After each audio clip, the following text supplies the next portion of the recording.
What's going on YouTube? It's your boy Barber Jase, back with another video. Hope you guys are having a great day. It's been a while, I know you guys have missed me, so I'm here. I'm back with another fire tutorial for you guys. Let's get into the haircut. I've got my South African brother Luke. He's going for a taper fade, a bit of length on top, pushing it back. So before we start, we're going to wet the hair down and we're going to separate the sides and the top. And we're going straight into our clipper over comb. I'm using my 45 degrees comb. As you can see, I'm angling the comb slightly towards me, creating a bit of graduation. I really like this technique, especially if the haircut needs weight. It also creates a guide for my fade. Just make sure when doing this technique, angle the comb towards you to give it that nice shape.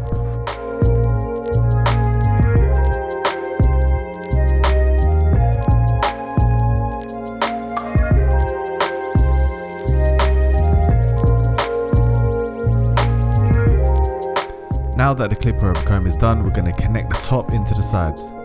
So pulling the hair over, directing it down into my guide. The clipper over comb length is my guide, and I'm going to connect the top into the sides.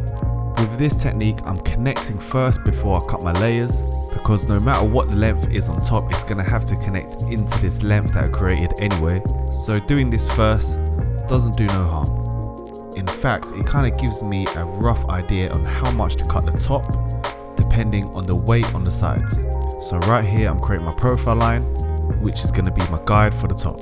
Starting from the apex, the highest point of the head, I'm going to cut towards the front. Keeping it pretty square and then slightly elevating it up towards the front.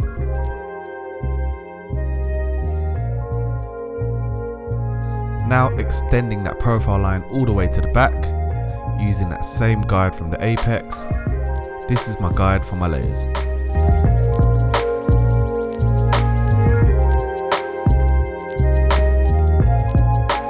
Now using that guide to cut the right side of the profile line. There's my guide, and I'm going to cut the longer lengths towards that guide. Now sweeping back, I'm going to follow that same technique, making sure I cut to my guide.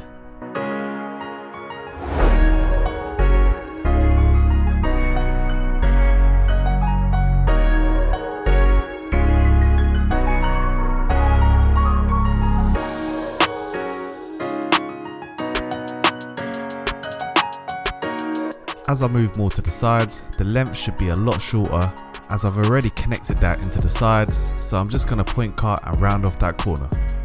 Now doing the same on the left side, repeat the same steps. Now you're cutting from your guide, which is from the tip of my finger to my second knuckle. I'm keeping this shape pretty square, so I'm keeping my fingers horizontal, which will give me a better shape to push back.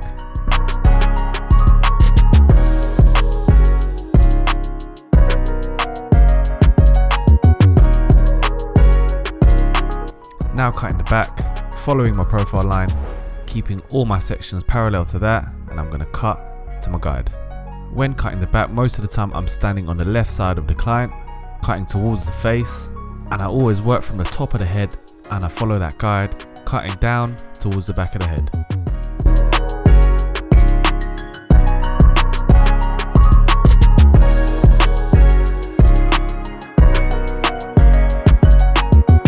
So now I'm just checking the connection, making sure the shape is nice.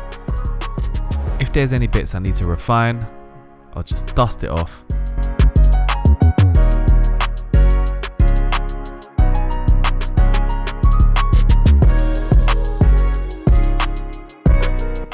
Taking the tips off the fringe to give it a stronger shape.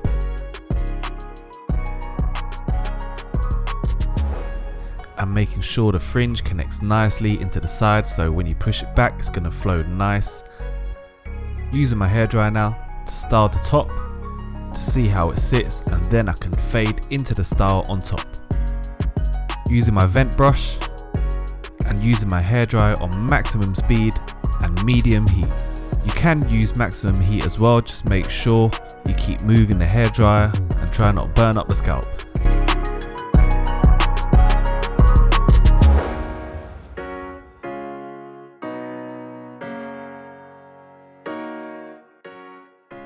Using my round brush at the front to create a bit more volume, which will give it a nicer finish, and it should sit nicely if you cut your layers correctly.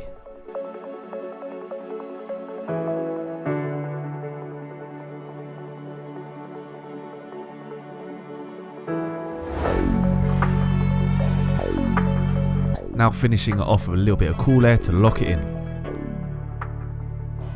I think it's time to start the clipper work.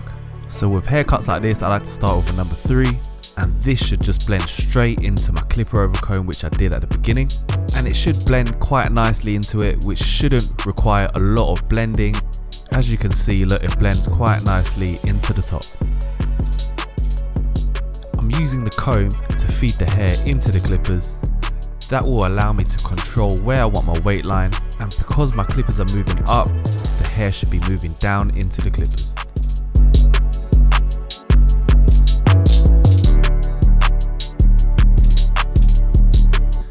As you can see right here, the shape is looking really nice.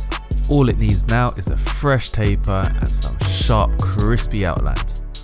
So let's put in the placement lines using my wall seniors fully closed, and I'm going to put in my placement lines. Make sure both sides are even, use your mirror. And we're going for a medium sort of height on the taper, and also at the back we're going to take it around to the bottom of the earlobes.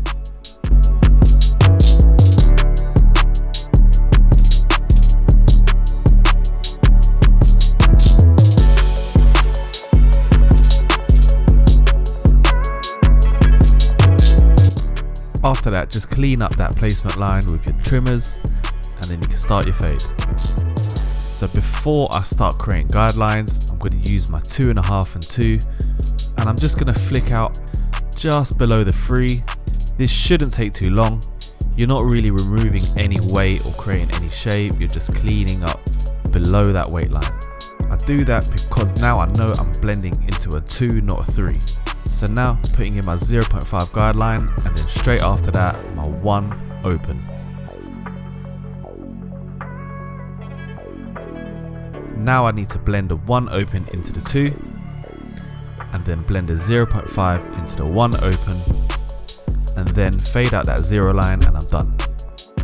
So using a 0.5 guard now to blend a 0.5 into the 1 open, and then no guard, I'm just going to fade out that last line.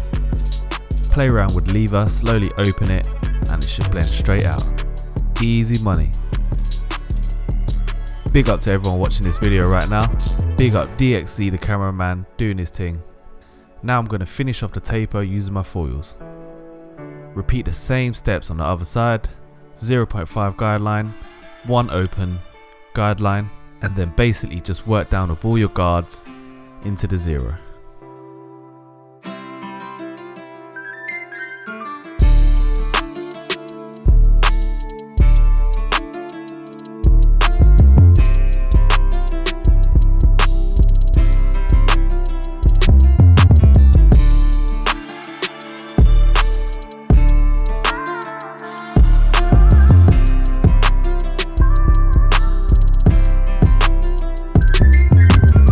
Now to fade out the back using the same technique. I like to create guidelines when I'm fading. It allows me to control how high to take each guard, and it gives me a visual guide on when I'm fading down. The worst thing you can do is flick out too high and create another line. That will mean you'll have to take the fade higher to save it. It also makes my fades more consistent and balanced on both sides, but everyone's got a different way of fading. You need to find a technique which is right for you, and also depending on the style of the haircut as well. Like for example, if I'm doing a low fade, I wouldn't fade like this because I want my fade to be quite compressed and you want to keep it tight, so I wouldn't really push my guidelines up. I would just fade down, descending into my 0.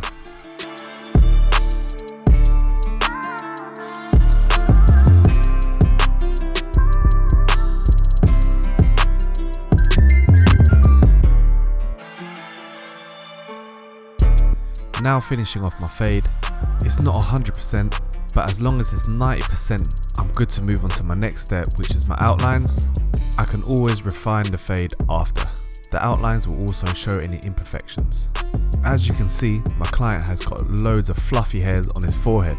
So I'm going to keep it really natural on the front hairline. I don't want to take off too much, as his hairline will not grow back naturally. And I'm just going to do the outlines, try and get as sharp and crispy as possible using the corner of my blade for the curved areas. And make sure you keep constantly combing the hair down. I believe sharp outlines just bring the whole haircut together. It's like framing your work. If you've got a nice piece of work, you need to get a nice frame. Otherwise, I believe it's a waste of your hard work.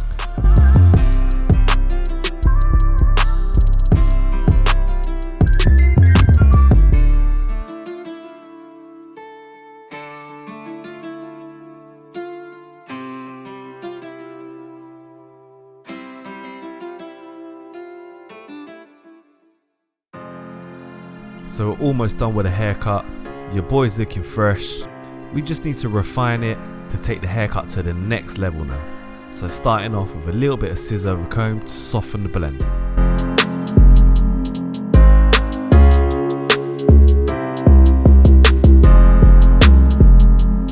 It's already sitting nicely, but we just want to dust it off to soften it. We're not blending, we're just softening the blend.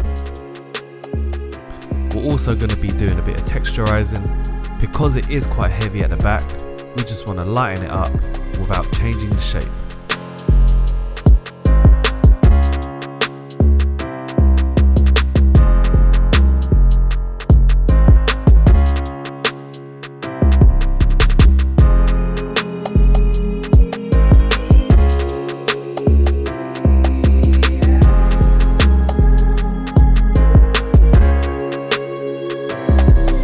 Big up to everyone watching. I know it's been a long time, I haven't been as consistent with my videos. I'm going to try and get back into it, guys. Big up all the loyal chopstick gang. And big up to my sponsor, Balance Razor. Link in description if you want to buy this razor. 20% off. Use the code CHOPSTICK20 to shave 20% off. Finishing off the haircut with a little bit of American Crew forming cream, which is a medium shine, medium hold. And there we have it, guys. Let me know what you guys think down below in the comment section. Hit me up with any questions you guys want, and make sure you're following my Instagram Barber_Jase, and send me a DM if you want me to follow you back. Big up to you lot. Thank you for all the support and all the views. I appreciate you guys. But let's have a look at the before and after. There's your boy Luke. He was looking rough, but it's cool. Anything is possible, Barber Jase, and look at him now. Jeez. Stay fresh, stay faded, stay blessed. It's your boy Barber Jase. Peace and love. Jeez.